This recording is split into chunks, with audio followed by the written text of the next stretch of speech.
The Baldman Paradox. So let's say you're standing in front of your bathroom mirror one morning doing the usual routine, brushing your teeth, looking at yourself, wondering where it all went wrong. And then you notice it. A single hair fell out. Okay, no big deal. You've got thousands more. Still, a thought hits you. If one hair falling out doesn't make you bald, and two hairs falling out doesn't make you bald, then at what exact point does baldness officially begin? Is it after 100 hairs, 500, 5,000?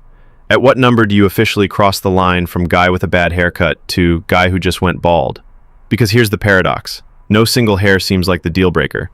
But if you keep following that logic, you'd have to say that even a man with 0 hairs on his head technically isn't bald.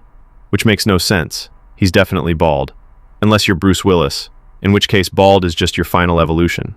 This is called a Sorites paradox, and it shows how fuzzy language can screw with logic. Bald isn't a precise scientific measurement. It's just a vague word we all kind of feel our way through, which means depending on who you ask, you might already be bald. Yeah, sorry about that. Let me know in the comments how many hairs on your head you have left until you classify as bald. The time travel paradox. All right, let's fire up the flux capacitor and talk about time travel for a second. Imagine you build a time machine. Not some crazy gadget. Yours looks like a busted washing machine duct taped to a lawnmower. But somehow it works. You set the dial for 1920 and poof, you're face to face with your grandfather before he ever had kids. Now, for reasons best left unexplored, maybe he gave you terrible Christmas gifts, maybe you just don't vibe with him, you decide to take him out of the picture. Nothing personal, Grandpa, but you've been paradoxed. Here's the problem.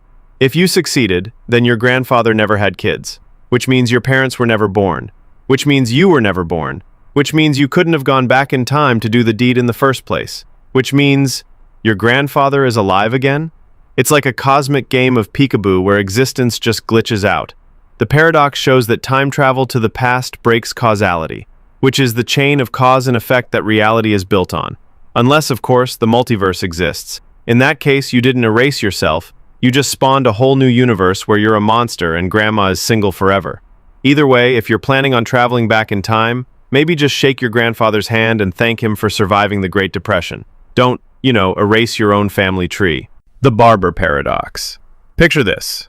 You roll into a tiny, one-road town in the middle of nowhere. Population? Probably like 43 people and a few wild animals. And in this town, there's exactly one barber. He's not just a barber. He's the barber. He cuts every man's hair, trims every beard, and shaves every face. But here's the deal. This barber has one very strict rule. He shaves all the men who do not shave themselves, and only those men. So if you're too lazy to shave, no problem, he'll do it for you. If you're the kind of guy who gets up at 5 a.m. and shaves himself clean, cool, you don't need him. Simple, right? Except who shaves the barber? If the barber shaves himself, then according to his rule, he shouldn't be shaving himself, because he only shaves men who don't shave themselves. But if he doesn't shave himself, then he falls into the group of men who must be shaved by the barber, which awkwardly is also him.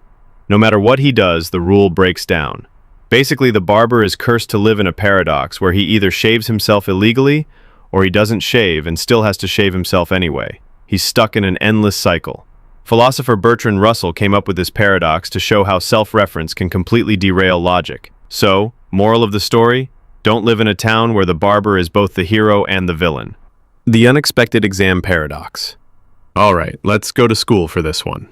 You're sitting in class, half asleep, doodling pictures of stickmen getting eaten by dinosaurs when your teacher suddenly says, "There will be a surprise exam next week. You won't know which day until I hand it out." At first, everyone panics, but then you start thinking. You're like, wait a second, this exam can't actually happen. You start breaking it down with some flawless logic. First, you eliminate Friday, because if Thursday rolls around and you haven't had the test yet, then obviously it's got to be Friday. But that means it wouldn't be a surprise, so it can't be Friday. Okay, cool. But if it can't be Friday, then it also can't be Thursday, because if it hasn't happened by Wednesday, Thursday would be the last possible day left, so it also wouldn't be a surprise. And using the same logic, you eliminate Wednesday, Tuesday, and finally even Monday. You smugly sit back like some kind of wish Sherlock Holmes and announce to your classmates, there will be no exam at all. Fast forward to Tuesday. You walk into class without your backpack, without a pencil, just vibes. And then, damn, the teacher slams a test down on your desk. You're caught completely off guard. Congratulations, you just failed the world's easiest paradox. This is the unexpected exam paradox, and it's basically a logic trap. If you try to outsmart the surprise, you reason yourself into believing the exam is impossible. But the very fact that you don't expect it anymore makes it possible again. Sometimes overthinking just cooks you. The liar's paradox. Imagine you're at a party, and for some reason, instead of talking to normal people, you decide to corner everyone with logic puzzles. You stand up on a chair, raise your red solo cup like a king, and announce, "I am lying right now." At first, people just stare at you. Then the headache sets in. Because if the statement, "I am lying," is true, then you're lying, which means the statement isn't true. But if it's false, then you're telling the truth, which means it's true again. You're stuck in a perfect loop of brain static where the words cancel themselves out, and everyone at the party suddenly regrets inviting you. This is the liar's paradox, and it's one of the oldest logic breakers in history. It goes all the way back to ancient Greece, where a philosopher named Epimenides, who, fun fact, was himself a Cretan, declared, "All Cretans are liars," which immediately raises the question. If he's telling the truth, then he must be lying. But if he's lying, then some Cretans must be telling the truth.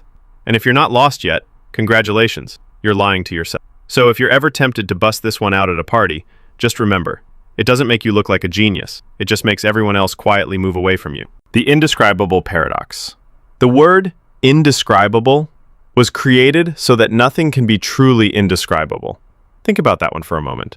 The moment you call something indescribable, you've literally just described it.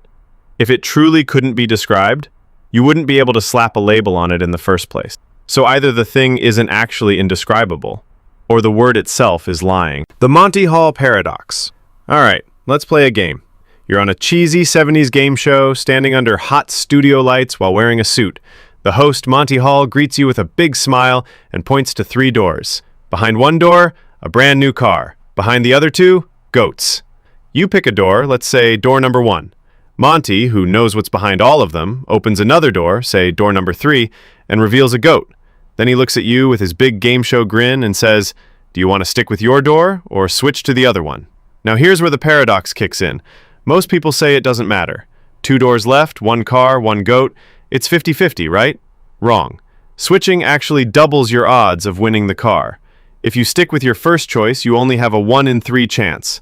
But if you switch, you've got a 2 in 3 chance. Why? Because when you first picked, there was a 1 in 3 shot you chose the car, and a 2 in 3 shot you chose a goat. Monty's reveal doesn't reset those odds. It just hands you extra information. If you picked a goat originally, which is twice as likely, switching saves you.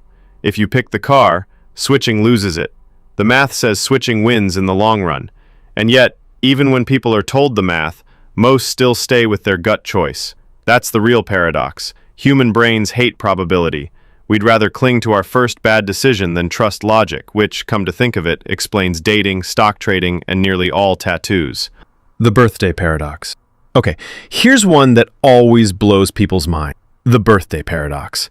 You're in a room with 23 people. Pretty small, right? That's not even a full classroom. But get this, there's a 50% chance that 2 of those people share the exact same birthday. Now, your gut immediately screams, no way. After all, there are 365 days in a year, 366 if you're one of those rare leap day mutants. So how could such a tiny group of people have matching birthdays? But that's where probability tricks us. See, you're not just comparing each person to one specific date. You're comparing every person to every other person in the... With 23 people, there are 253 possible pairings. That's 253 chances for a match. It's like flipping a coin. If you only flip once, odds are slim it lands on heads. But flip it a few hundred times, suddenly it's basically guaranteed. And the numbers get crazier. With 30 people, the odds jump to around 70%. With 50 people, it's a 97% chance someone shares a birthday. By the time you hit 75 people, it's almost certain. Which means if you're ever at a wedding and the DJ says, "Who here has the same birthday?" odds are at least 2 drunk dudes are about to high-five.